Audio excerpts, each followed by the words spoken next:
What did the formation of the Great Mali Empire actually look like? All too often, we are presented with the apex of this civilization with little to no context for its founding. Thus, our perceptions are warped by tales of splendid Timbuktu and of golden caravans miraculously springing up from the sands. Lost in all this is an appreciation for the rich oral tradition of the Mandinka people, which tell of a far more nuanced history. Through it, we learn of the organization of a mighty imperial army, 100,000 strong, which led heroic charges of knights across the plains, launched waterborne expeditions up to its great rivers, and unleashed legions of skilled archers against fortified citadels. But beyond such martial achievement, we also learn of the empire's impressive institutions, industries, and initiatives which lay the bedrock for one of the mightiest powers of its age. This is the story of the rise of the Mali Empire.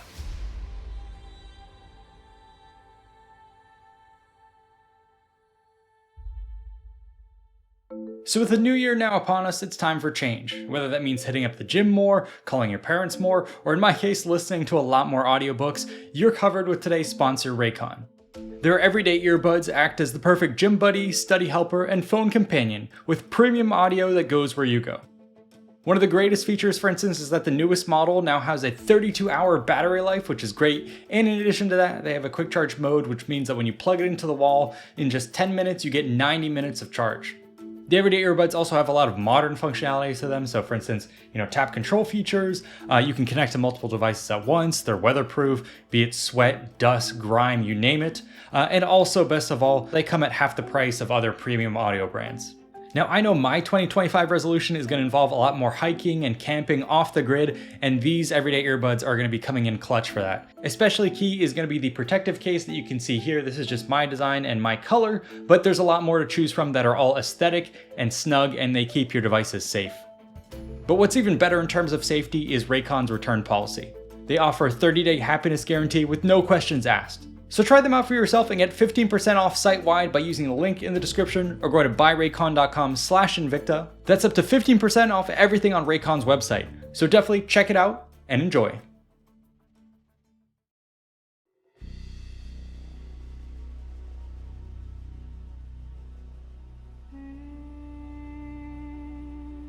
In 1235 AD, a coalition of Mandinka kingdoms had coalesced behind the young prince Sundiata to challenge the reigning Soso Empire. The two clashed decisively at the Battle of Kirina, where the enemy king was defeated. In the aftermath, his lands were left leaderless.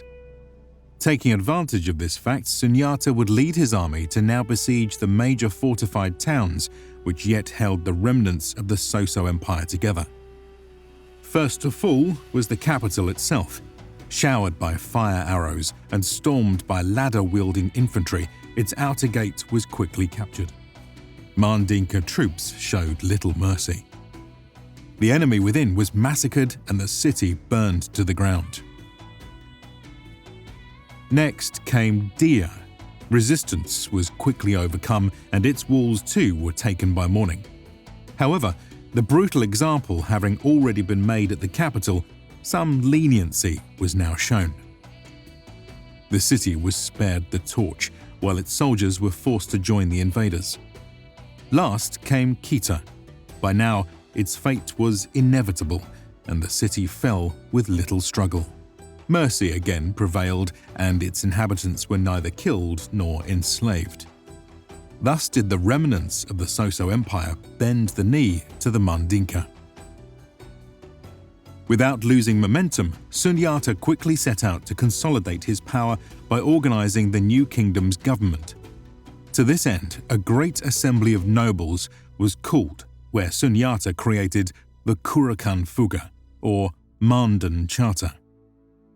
It was a constitution of 44 edicts, divided into 4 sections concerned with societal organization, property rights, environmental protection, and personal responsibilities.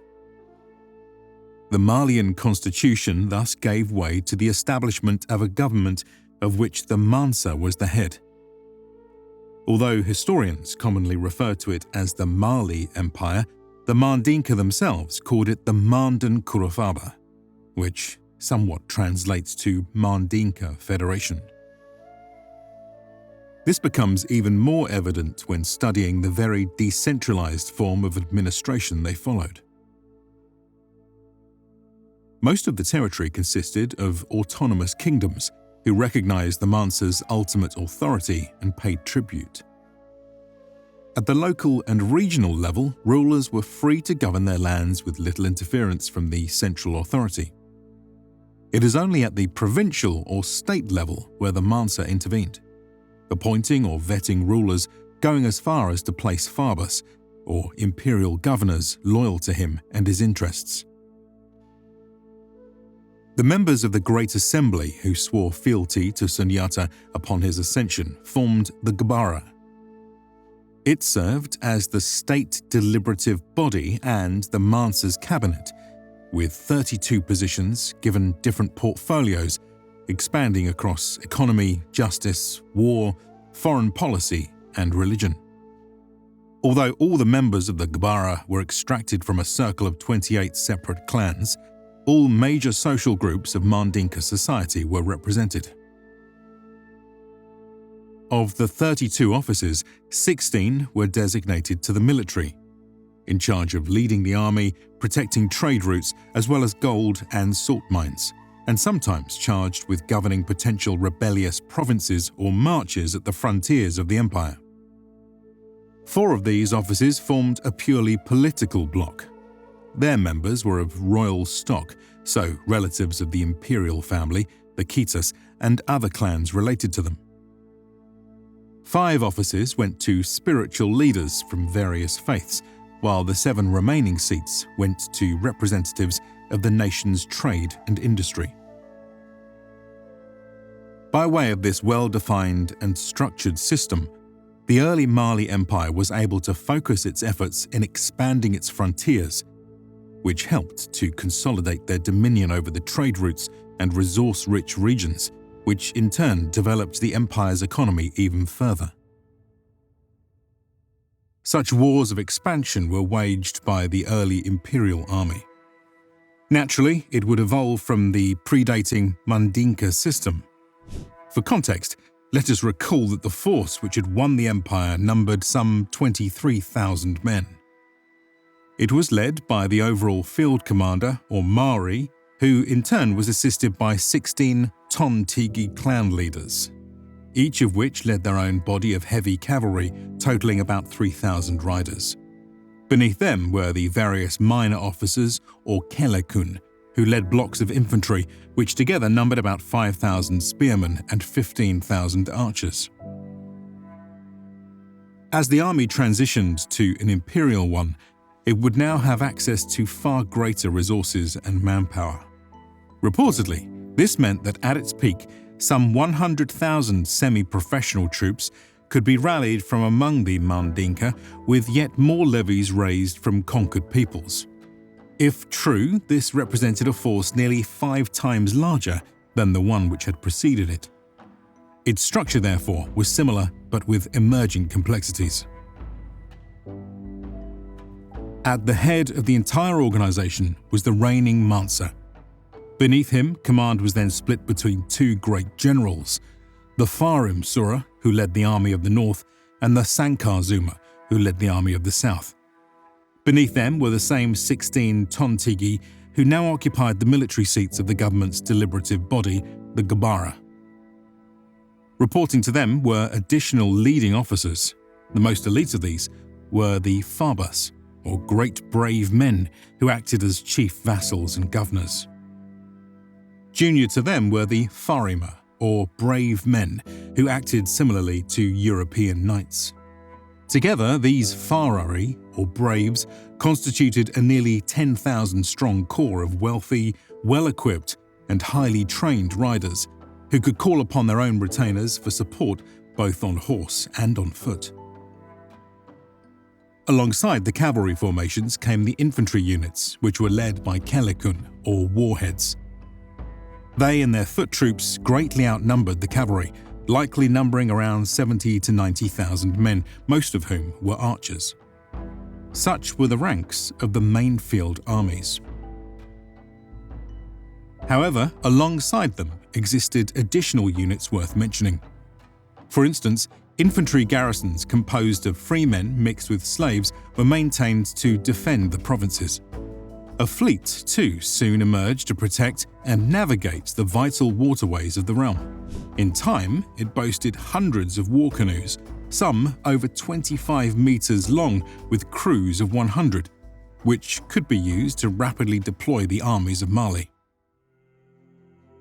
With this understanding in mind, let us now turn our attention to the early campaigns of this nascent imperial army.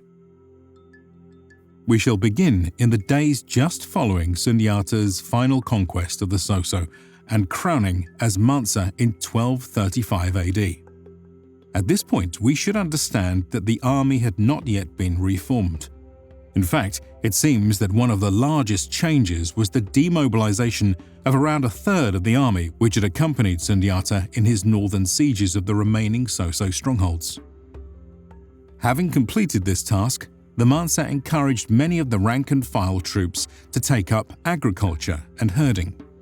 This was in keeping with his broader initiative of fostering economic and social development with which to bring about renewed stability and prosperity to a troubled realm. In fact, such was the Mansa's focus on these domestic matters that he never again took to the field as a commander, ruling instead from his newfound capital of Niane, situated in the Mandinka heartland on the confluence of the Upper Niger and Sankarini rivers. But the need for conquest was not forgotten. Rather, its execution would merely be deferred to the emperor's generals, who yet commanded the remaining army elements. The most notable among them would be three famous figures: Farkoli Koroma, Fran Kamara, and Tiramakan Treo. Their campaigns would be waged over the following years, largely in a western thrust meant to secure control over the lucrative gold fields and horse trade of the region. Unfortunately, Mandinka histories leave us with an imperfect and imprecise accounting of their campaigns. What follows shall therefore be a speculative reconstruction. One of the most important offensives would be that of Farkoli Koroma, whose objective was to seize the region of Bambuk. This vast country, encompassing a river valley and mountains, was extremely rich in gold fields. To conquer it, Farkoli was said to have led the Koroma clan and 1/3 of the army. Given the topography of the terrain, we must imagine that the easiest invasion route would have been to follow the upper branches of the Senegal River and its tributaries. Here, troops could be boarded upon fleets of war canoes and swiftly strike at one community after the other. Along their flanks might ride the heavy cavalry and fast-moving light troops of the army. In this way, could both work to mutually support one another and methodically seize ground. Perhaps in this campaign they were met with resistance by land or by water. The people of this region, after all, were no strangers to war and had yet stubbornly resisted their neighbours. But, whatever the case, it seems that the defences of the lowland regions swiftly fell to the overwhelming strength of the veteran Mandinka troops. In their wake came the merchants, metalworkers, and tradesmen eager to begin exploiting the newly secured goldfields. Their work would prove pivotal, as Bambuk would soon emerge as the cornerstone of the Mali Empire's production of gold. However, we get a sense that the region was not entirely secure. To the south lay the highland region of Futa Djallon, which rises into elevated plateaus with deep canyons and jungle valleys. Oral histories tell us that it would have been the General Fran of Clan Kamara who led its invasion. His methods would have had to have been different from those of Farkoli, as the terrain was not suited for the same type of river-based campaigning. Instead, We might suppose that in this broken terrain it was the Mandinka light infantry which reigned supreme. After all, their main troop type had long been the archer, with an ancient tradition of hunter fraternities which banded together in defense of their lands. Now, such troops would be able to use these same skills to dominate their rivals.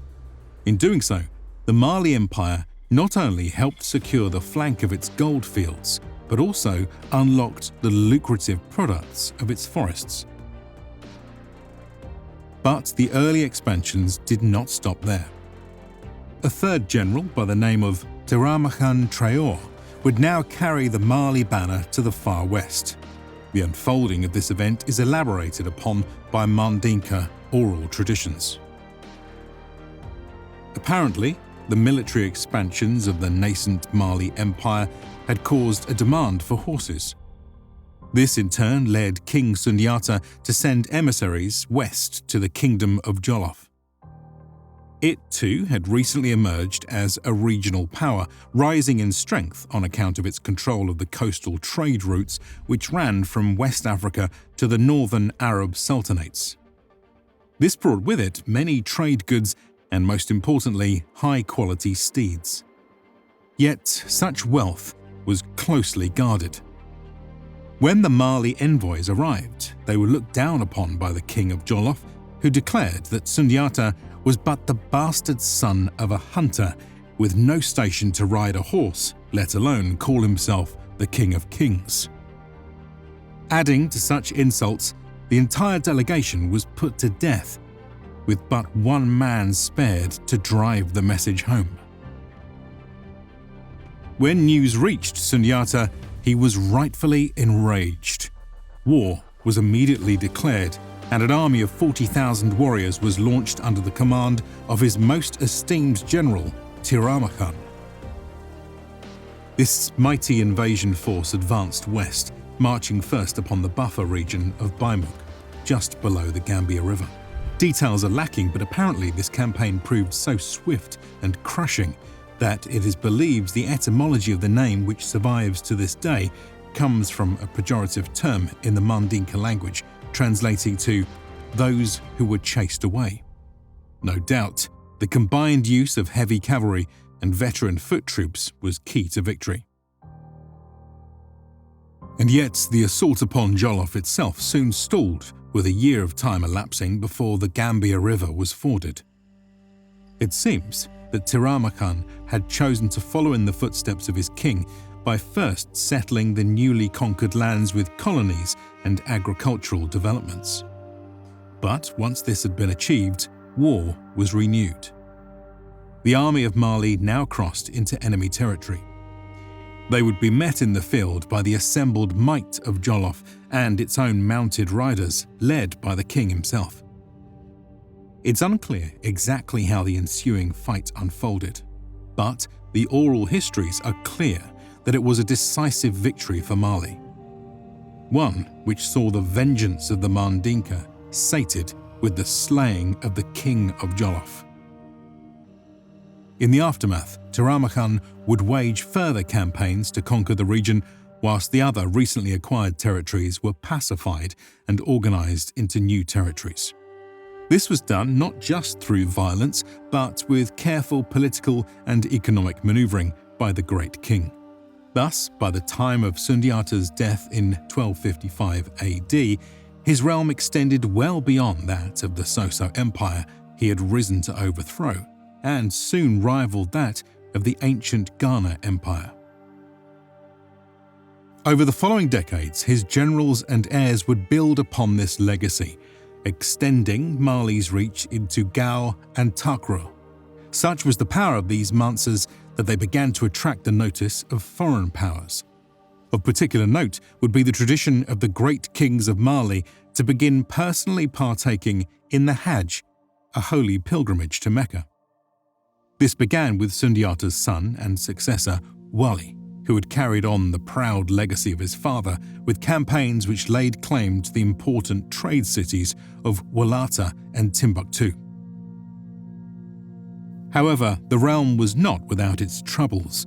Following Wali's 20-year reign, the imperial house fell into quarrel when his two adoptive brothers quarreled over the throne, each only briefly holding power and turning tyrant.